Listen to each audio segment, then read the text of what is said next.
morning students.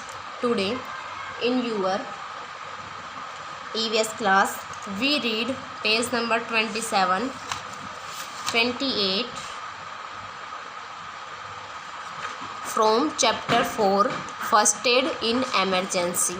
First aid in emergency chapter से हम page number 27 और 28 अच्छी प्रकार से आज रीड करेंगे.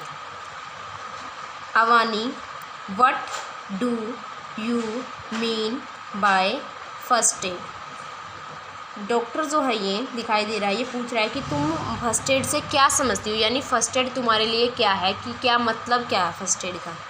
The immediate help given to the victim before the doctors reach is called the first aid. immediate help यानी कि तुरंत दी जाने वाली सहायता विक्टिम को, यानी जिसको चोट लगी है या फिर जो पेशेंट है उसको तुरंत दी जाने वाली सहायता जो डॉक्टर के आने से या डॉक्टर के पास पहुंचने से पहले दी जाती है उसको क्या कहते हैं? फर्स्ट एड कहते हैं. You would have seen many accidents roads and at homes. आपने रोड्स पर या फिर घरों में बहुत सारे एक्सीडेंट यानी हादसे देखे हैं. They take place when we are careless और इन हुर्रे. हुर्रे मीन्स जल्दी या फिर लापरवाह. ये कब होते हैं मोस्टली एक्सीडेंट? जब या तो हम लापरवाह होते हैं या फिर बहुत जल्दी में होते हैं. You may meet with an accident at home or outside. ये नहीं है कि आप घर से बाहर हैं तो अभी आपका एक्सीडेंट होगा. आपका एक्सीडेंट, आपके साथ कोई हादसा घर पर भी हो सकता है. तो ठीक है, आप घर पर भी या फिर बाहर भी किसी हादसे के शिकार हो सकते हैं. Whenever there is an accident, you should know what to do. जब भी कोई एक्सीडेंट हो जाता है, कोई दुर्घटना हो जाती है, कोई हादसा हो जाता है तो आपको पता होना चाहिए कि आपको क्या करना है. You may need immediate treatment before the arrival of the doctor. आपको जो है इमीडिएट ट्रीटमेंट की यानी तुरंत जो है इलाज की ज़रूरत होगी डॉक्टर के पास पहुंचने से पहले या फिर डॉक्टर के आने से पहले. This is called first add. और ये क्या कहलाता है? फर्स्ट एड कहलाता है. In this lesson you will learn about first aid and it's applications in emergency. इस चैप्टर में आप, इस पाठ में आप फर्स्ट एड के बारे में पढ़ोगे और उसकी एप्लीकेशंस जो क्या हैं किसी भी प्रकार की एमरजेंसी में वो आप पढ़ोगे. सबसे पहले फर्स्ट एड. फर्स्ट एड होती क्या है? The immediate help that a person gets just after an accident और mishappening is called first aid. किसी भी हादसे या दुर्घटना के बाद किसी भी व्यक्ति को इमीडिएट यानी तुरंत दी जाने वाली हेल्प जो होती है वो फर्स्ट एड कहलाती है. A good first aid sometimes saves A life. एक अच्छी फर्स्ट एड कई बार जो है ज़िंदगी बचा लेती है. अगर सही टाइम पर सही फर्स्ट एड दे दी जाए तो कई बार एक सही फर्स्ट एड दी हुई ज़िंदगी बचा लेती है. How to make a first aid box. ए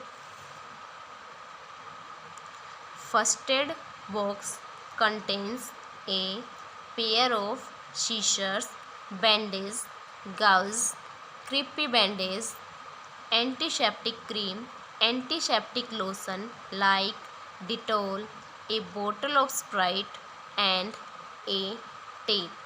एक फर्स्ट एड बॉक्स में क्या क्या सामान होना चाहिए ये यहाँ पर बताया गया है कि कैंची होनी चाहिए, बैंडेज होनी चाहिए, गाउज यानी कि जो सफ़ेद पट्टी हम लपेटते हैं वो होनी चाहिए, क्रीपी बैंडेज होनी चाहिए, एंटीसेप्टिक लोशन और क्रीम होनी चाहिए जैसे कि डिटोल वगैरह या फिर सेवलोन, और टेप वगैरह ये जो होती है हमारी फर्स्ट एड में होनी चाहिए. You too can make a first aid box at your home और स्कूल।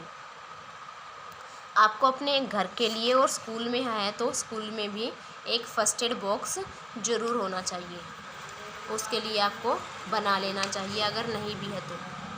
आगे first aid in emergency, first aid emergency में we should try to avoid accidents by following safety rules. हमें safety rules, सुरक्षा नियमों का पालन करते हुए, फॉलो करते हुए जहाँ तक हो सके वहाँ तक एक्सीडेंट से, दुर्घटना से बचना चाहिए। However, if an accident still occurs, अगर कोई एक्सीडेंट हो भी जाता है, we should not panic, हमें पैनिक नहीं करना चाहिए, यानी घबराना नहीं चाहिए। अगर आपके साथ कोई घटना या फिर आपके किसी साथी या किसी के साथ कोई दुर्घटना हो भी जाती है तो पैनिक नहीं होना चाहिए। The injured people must be given first aid immediately, injured people यानी जिसको जो घायल हुआ है उस आदमी को इमीजिएटली, जल्द से जल्द फर्स्ट एड दी जानी चाहिए। First aid may be defined as the first help given to injured people before they are taken to a hospital or doctor's arrival। First aid क्या होती है? वो होती है, फर्स्ट एड के डेफिनेशन फिर से दी गई है कि वो इंजर्ड पीपल को दी जाने वाली वो हेल्प डॉक्टर के पास जाने से पहले या फिर डॉक्टर के आने से पहले, डॉक्टर के मरीज़ के पास आने से पहले या फिर खुद डॉक्टर के पास मरीज़ को ले जा रहे हैं उससे पहले दी जाने वाली हेल्प, इंजर्ड पीपल को, घायल व्यक्ति को दी जाने वाली जो हेल्प होती है उसको क्या बोलते हैं? फर्स्ट एड बोलते हैं। नंबर 1, अब कुछ एक्सीडेंट्स, कुछ दुर्घटनाओं के बारे में बताएंगे कि अगर ये हो जाता है तो आपको क्या करना है, क्या फर्स्ट एड देनी है और क्या क्या आपको सावधानी बरतनी है, क्या नियम आपको यूज़ कर रहे हैं उसमें, इनके बारे में हम पढ़ेंगे। हाई फीवर, फीवर मीन्स बुखार, हाई मीन्स तेज़, बहुत तेज़ बुखार। In case of high fever do the following, अगर हाई फीवर है तो नीचे ये जो बातें दी गई हैं इनको फॉलो करो। Put A cloth soaked in cold water on patient forehead several times, समय समय पर पेशेंट के, मरीज़ के जिसको बुखार है उसके सिर पर ठंडे पानी की पट्टियाँ, अगर तेज़ बुखार आ जाता है तो ठंडे पानी की पट्टियाँ रखते हैं ना, तो ऐसा कपड़ा लेना चाहिए जो पानी को अच्छे से सोख ले और ठंडे पानी की पट्टियाँ उसके सिर पर रखनी चाहिए। This process takes down the temperature, ऐसा करने से जो टेम्परेचर बहुत हाई हो गया होगा वो लो हो जाता है, टेम्परेचर यानी कि कंट्रोल हो जाता है। Take the patient to a doctor do as the doctor says, फिर डॉक्टर को पेशेंट को डॉक्टर के पास ले जाना चाहिए और वही करना चाहिए जो डॉक्टर कहे। अब नंबर 2 है इलेक्ट्रिक शॉक। इलेक्ट्रिक शॉक अगर किसी को लग जाए तो क्या करना चाहिए? An electric shock can be very dangerous, एक इलेक्ट्रिक शॉक जो होता है बहुत ही डेंजरस, बहुत ही खतरनाक होता है। In case of N electric shock do the following, अगर इलेक्ट्रिक शॉक लग जाता है तो नीचे दी गई जो बातें हैं उनको अपनाओ। Never put any metal object into an empty plug socket, कोई भी मेटल का ऑब्जेक्ट एम्प्टी जो प्लग सॉकेट होती हैं उनके अंदर नहीं डालना चाहिए। An electric shock can cause death, कोई एक इलेक्ट्रिक शॉक यानी कि बिजली का झटका मौत का कारण भी बन सकता है। Never touch open electric wire, खुली पड़ी हुई नंगी तारें जो होती हैं उनको कभी भी टच नहीं करना चाहिए। If someone gets an electric shock put off the main switch of the house immediately, अगर किसी को इलेक्ट्रिक शॉक लग भी जाता है तो सबसे पहले क्या कार्य करना चाहिए, जो घर की मेन पावर सप्लाई होती है, जहाँ से ऐसा सारी आपकी सप्लाई जाती है आपके सारे घर में, वहीं से लाइट को कट कर देना चाहिए, स्विच ऑफ कर देना चाहिए। Press the body of victim again and again. Victim यानी जो इस दुर्घटना का शिकार हुआ है उसकी बॉडी को बार बार प्रेस करना चाहिए। Make the victim lay down and call for a doctor immediately. Victim को लेटा देना चाहिए और एक डॉक्टर से सलाह मशवरा या डॉक्टर के पास उसको ले जाना चाहिए जल्द से जल्द। आगे है पॉइजनिंग। पॉइजनिंग मीन्स जहर।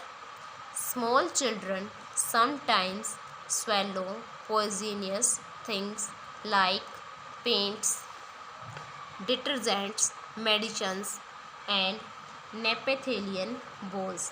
छोटे बच्चे कई बार जो है पॉइजनस थिंग्स यानी जहरीली चीज़ें निगल जाते हैं, जैसे कि पेंट खा लिया उन्होंने, डिटर्जेंट जो हमारा निरमा वगैरह होता है, कपड़े साफ़ करने का सर्फ होता है, वो खा लिया, या फिर कोई मेडिसिन रखी थी वो ज़्यादा मात्रा में खा लिया, गलत मेडिसिन खा ली, या फिर नेपेथेलिन बॉल्स जो होती है हमारी कपड़ों वगैरह में रखने के काम आती हैं, वो खा ली बच्चों ने। इन सच ए केस डू द फॉलोइंग। तो उस केस में क्या करना चाहिए, नीचे दिया है ये करना चाहिए।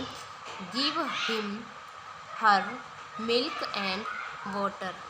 उसको पानी और दूध देना चाहिए, किसको, जिसने ये खा लिया है।